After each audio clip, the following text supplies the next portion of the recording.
Hi guys! Now that we're done with business and consumers loan, let us now proceed to propositions and logical operators. So this lesson's objective is that at the end of the lesson, you will be able to illustrate and symbolizes proposition, also distinguish between simple and compound propositions, and lastly, perform the different types of operations on propositions. So before we proceed to our topic, let's first have a little review about the four types of sentences. We have the declarative sentence, imperative sentence, interrogative sentence, exclamatory sentence. Each sentence, we all know that they end at a punctuation mark. A declarative and imperative sentence has period at the end of the sentence. An interrogative sentence has question mark. And lastly, an exclamatory sentence has exclamation point. So in declarative sentence, it is used to make a statement of fact, wish, intent, or feeling. For example, I wish I could visit my grandparents this summer. It make a statement of wish. Another example, the ball is round. That is that's a statement, right? A statement of fact. Next, for imperative naman, imperative sentence is used to state a command, request, or direction. Ayan, yung pautos, pakiusap. Example, please do not answer in chorus. So, may request siya, di ba? Another example, eat this. Ayan. Pautos naman yun. That's a command. Interrogative sentence naman is used to ask question. Usually, may question mark sila. Example, did you prepare for the final examination? And lastly, exclamatory sentence. So, exclamation point yon and it expresses a strong feeling. Keep quiet. Yan. Another example, shut up. Yan, that's an exclamatory sentence.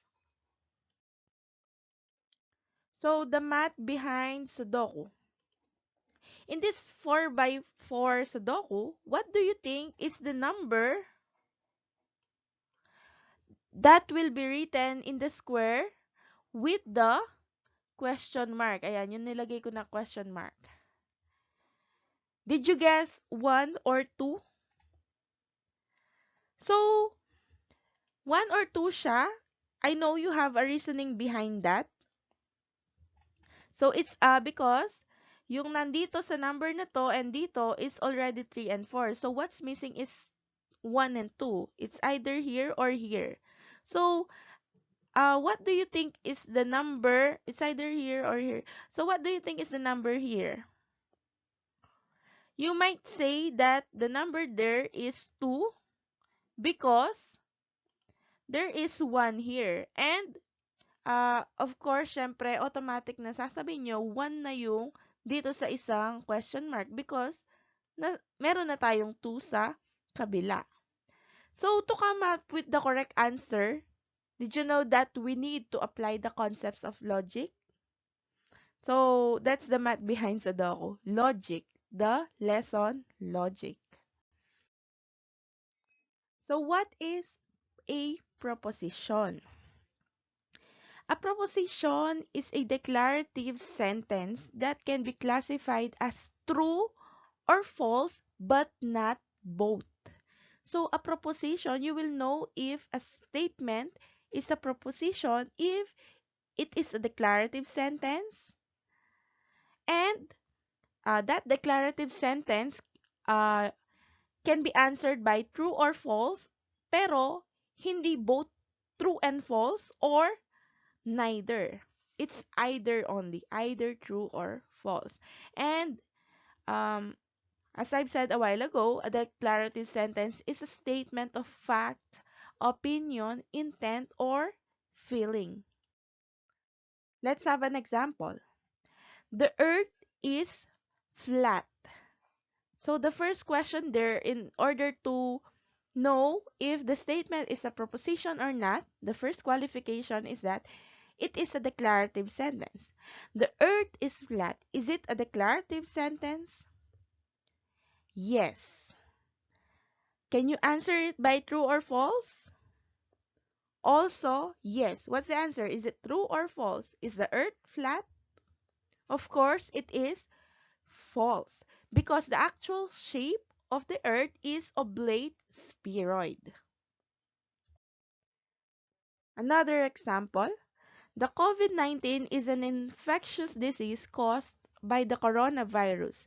The first thing you need to do in order for you to identify if it is proposition or not is that ask yourself if it is a declarative sentence. Is it a declarative sentence? Of course, yes. Dahil po, it's a statement of fact. That's why it's a declarative sentence. And also, its punctuation mark is period. Second question, can you answer it with true or false?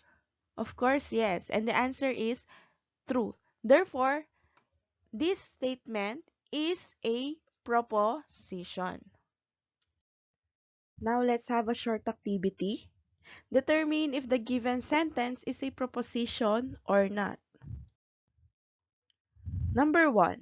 Luzon is the biggest island in the Philippines. So, is it a proposition or not?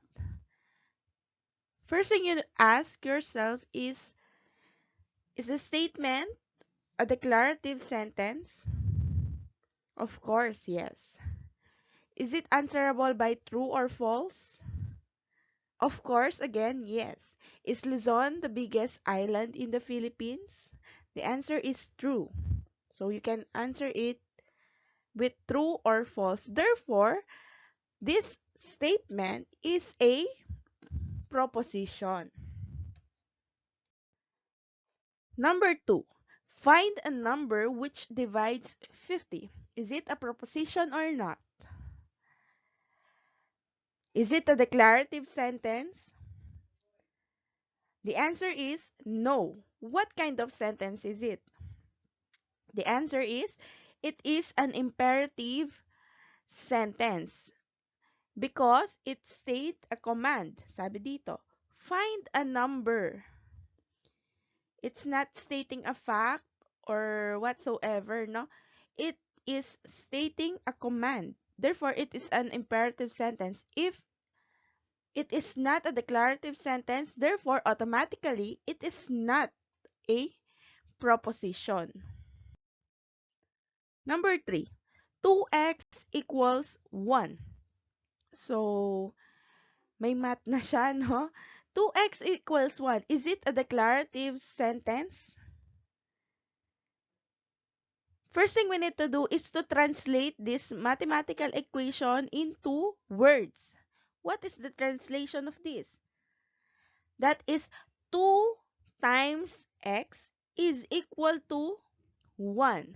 So, when you read the translation, 2 times x is equal to 1. Is it a declarative sentence? Of course, yes. Hindi naman siya interrogative, hindi rin siya imperative, hindi naman siya nagko-command, request, or direction, di ba? Nagsastate lang siya ng fact, intent, ano ba? Wish. So, it's just a statement, no? 2 times x is equal to 1. So, the question here, yes, it is a declarative sentence. Last question, can you answer that with true or false? If your answer is not, therefore you are correct. Kasi, 'di ba? Wala namang value yung x, right? Masasagot mo ba na yung 2x equal siya sa 1? Paano mo nalaman na yung 2x equal sa 1? 'Di ba? Hindi mo alam. Paano mo nalaman na yung 2x hindi siya equal sa 1? Wala nang value yung x, walang binigay na value. Therefore, you cannot answer if this statement is true or false. You cannot determine the truth value. Therefore, it is not a proposition. If you got those three questions, therefore, you now understand how to determine if a statement is a proposition or not. Just remember, guys, in considering, uh, in identifying propositions, just remember the two. The statement or sentence should be a declarative sentence and it has a truth value. Therefore, it's either true or false. It's never neither or both, no? Kailangan mamili ka lang, ma-identify mo siya kung true or false siya. If these two is satisfied or are satisfied, therefore, it is a proposition.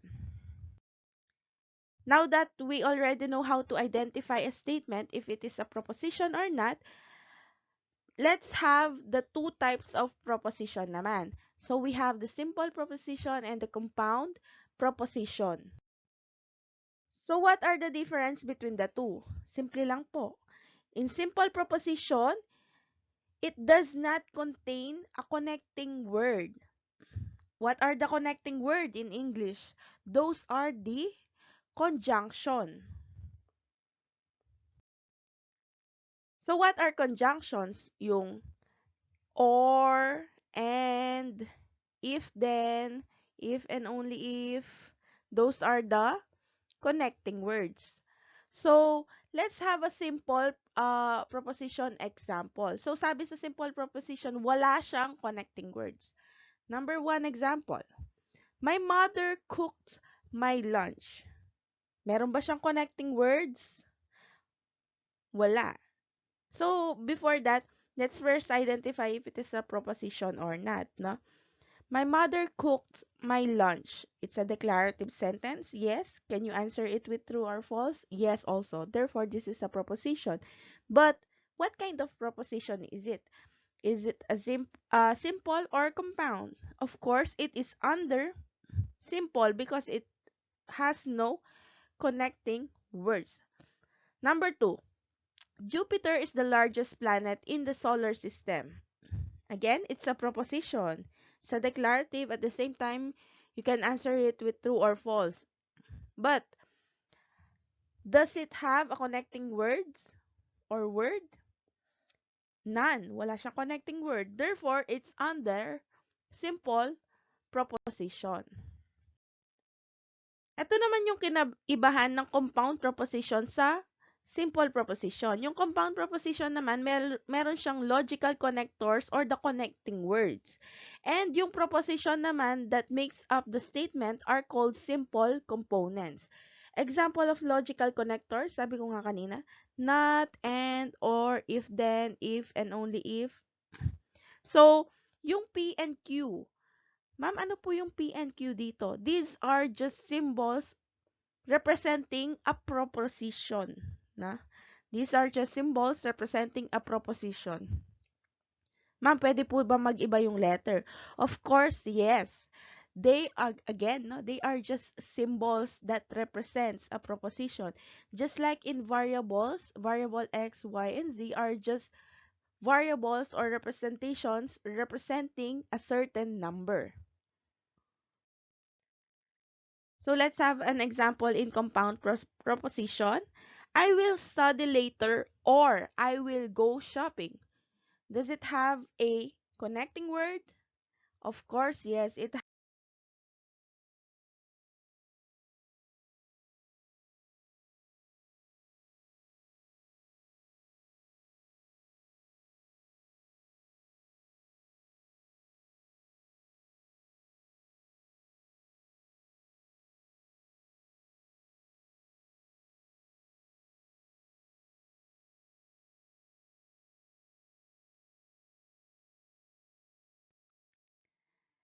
Sana naintindihan na yon, no? So, let's see kung naintindihan na nga talaga. Let's proceed to activity 2. Let's identify, no? You try to identify if the given proposition is simple or compound. Of course, if it is compound, just identify the connecting words and the simple components. Number 1. Josephine Bracken was Jose Rizal's wife. Is it simple or compound proposition?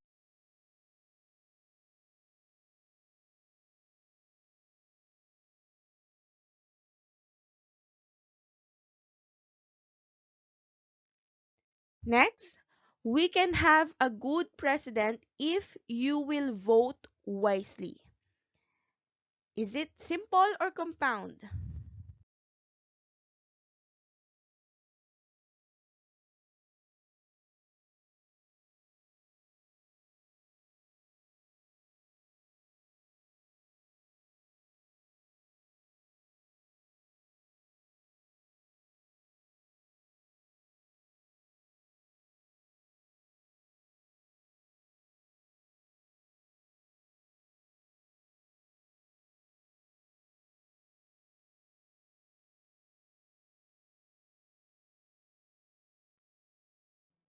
Now we discuss the logical operations. We have 5 logical operations. So the first logical operator is what we known as the negation. From the word itself, negation means negative, right? So yung makikita nyo na word sa negation is the connecting word not. And its symbol is this. So this is read as not P. So yung symbol na to means not. And P, of course, is, or it symbolizes, or it's just a representation for proposition. Let us have an example. Our given proposition is, Regine Velasquez is a singer. And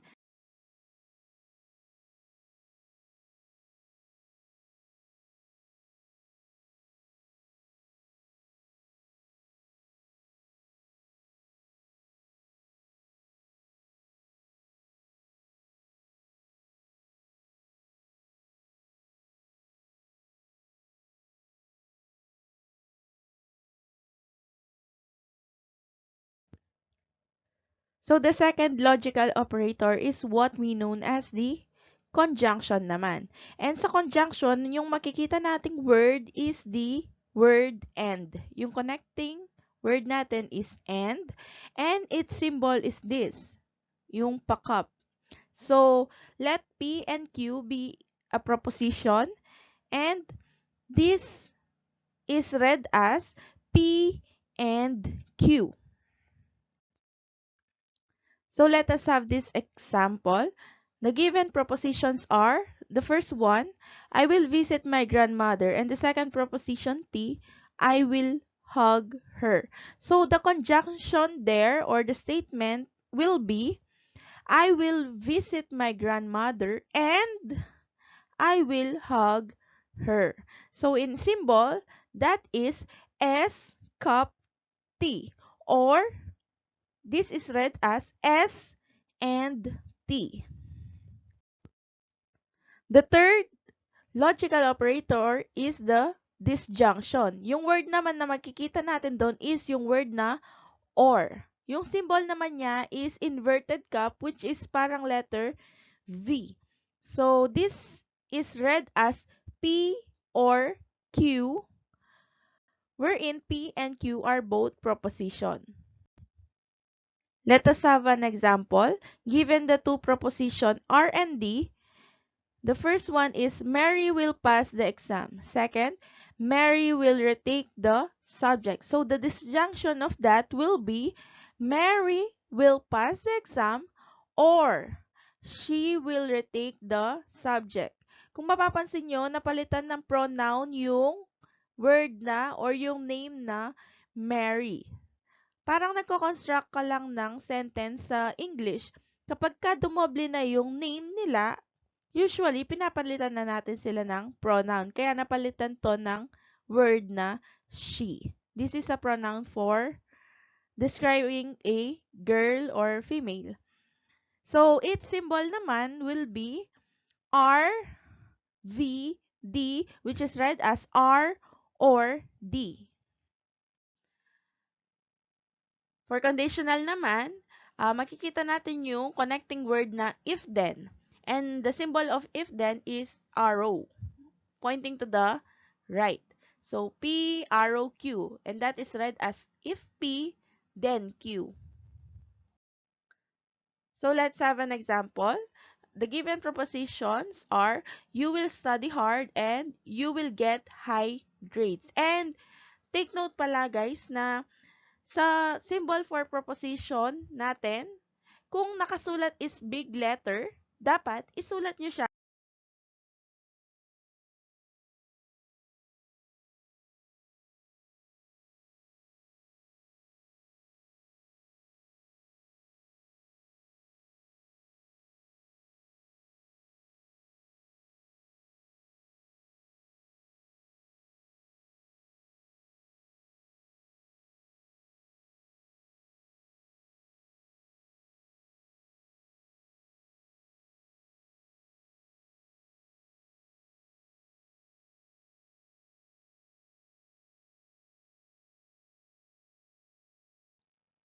And lastly, the biconditional.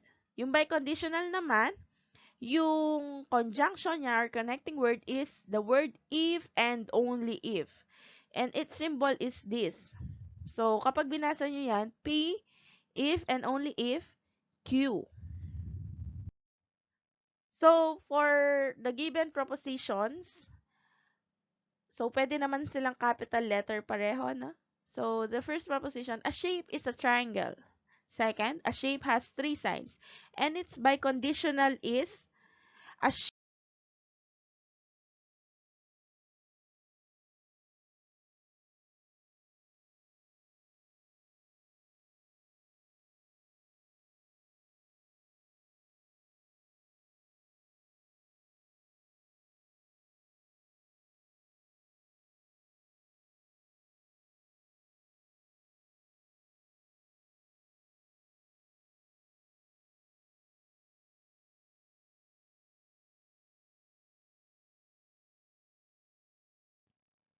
So, as a recap, remember guys na we have 5 logical operations or operators, namely negation, conjunction, disjunction, conditional, and biconditional. And their logical connector or connecting word is not, and, or, if, then, if, and only if, respectively.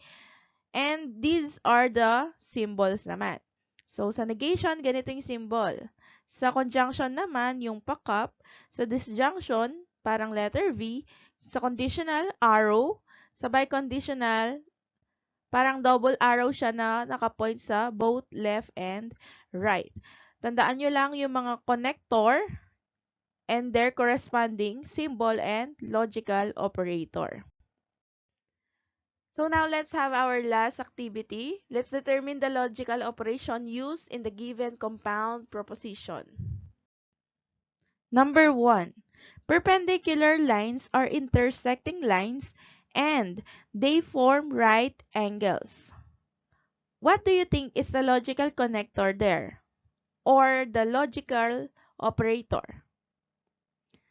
So the answer is conjunction.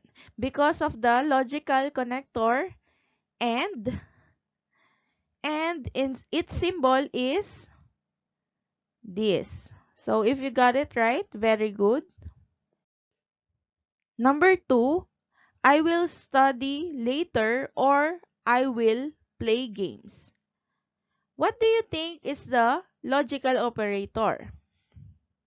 The answer is disjunction because of the logical connector or, and its symbol of course is this one. So very good if you got it again right.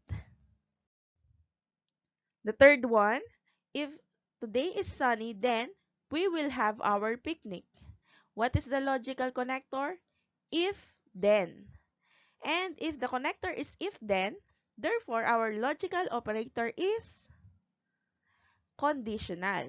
And the symbol for if, then, or logical conditional is the arrow, right?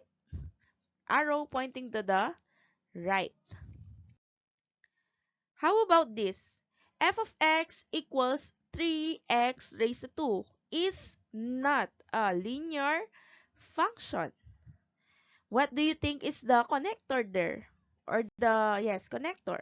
The word not. And kapag not siya, meaning that is negation. And the symbol for negation is this. So last one. Glenda is in grade 11 if and only if she is a senior high school student. Napaka-obvious naman, no? If and only if. That is biconditional. And the symbol for biconditional is yung double arrow. That's it. So, this is the application for logic. The use of the propositional logic has dramatically increased since the development of powerful search algorithms and implementation methods since the later 1990s. So, today, the logic enjoys extensive use in several areas of computer science, especially in computer-aided verification and artificial intelligence. So, its uses in AI include planning, problem solving, intelligent control, and diagnosis. So that's it for our video lesson today. If nakuha lahat ng lessons or yung mga pinamemorize ko or tinuro ko dito sa video lesson na to, great job! So sabi nga dito, you are amazing. So that's it. Have a great day, keep safe, and God bless.